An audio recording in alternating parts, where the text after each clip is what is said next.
pretty people! Good evening! Parang biglaan nga ni ho kami nag-crave sa turon pero with a twist. Mas pinaliit at may sesame seeds. Ay tamang-tama lang hot, may natira pa din ng isang piling na saging. Ay bumili na lang nga ni kami ng lumpia wrapper at sesame seeds. Ay siya, antay laang hot, ako'y magkwekwento laang sa inyo. Ako nga ni pala'y nawala ng cellphone kahapon. Aligaga na nga ni kami ni ate sa paghanap ng aking cellphone nang maalala ko na ito pala'y aking naiwan sa tricycle na sinakyan namin pa uwi. Oh no!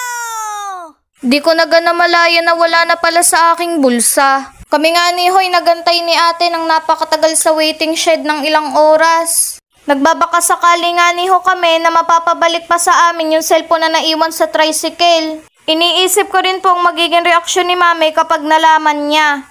Kaya kahit ho ako'y natatakot at kinakabahan ay ginawa ko pa rin ang nararapat. Ayan na nga ho at chinat na ni ate si mami. At boom!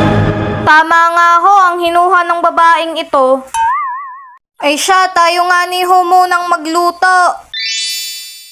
At yan nga ni ho, nilagay ko na ang binalot na saging sa wrapper na tinatawag nating Torones ni Johannes.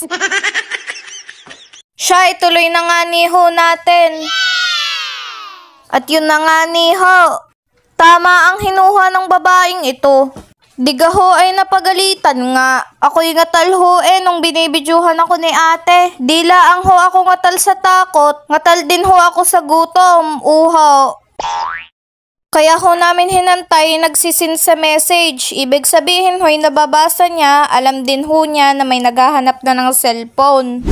E di pinauwi na nga ni ho kami ni mami at susunduin na muna yung isa naming kapatid. E di akin na nga hong sinundo. Ang di ko nga ni ho alam ay may general assembly pala ang mga parents. Oh no! Kaya nga ho ako'y naghanap na ng upuan ko at ako'y mahihimatay na. Ay siya, tapos na ho palang magprito at tayo na hong magtamis. Ay siya, maglagay na ho tayo ng asukal.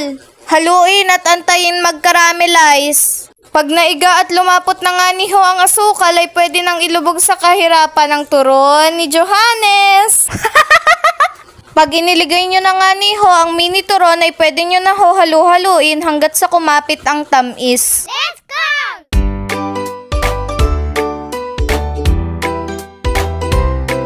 At sunod na nga ni ho natin ilagay ang sesame seeds. Halu-haluin laang ho ulit hanggat sa kumapit.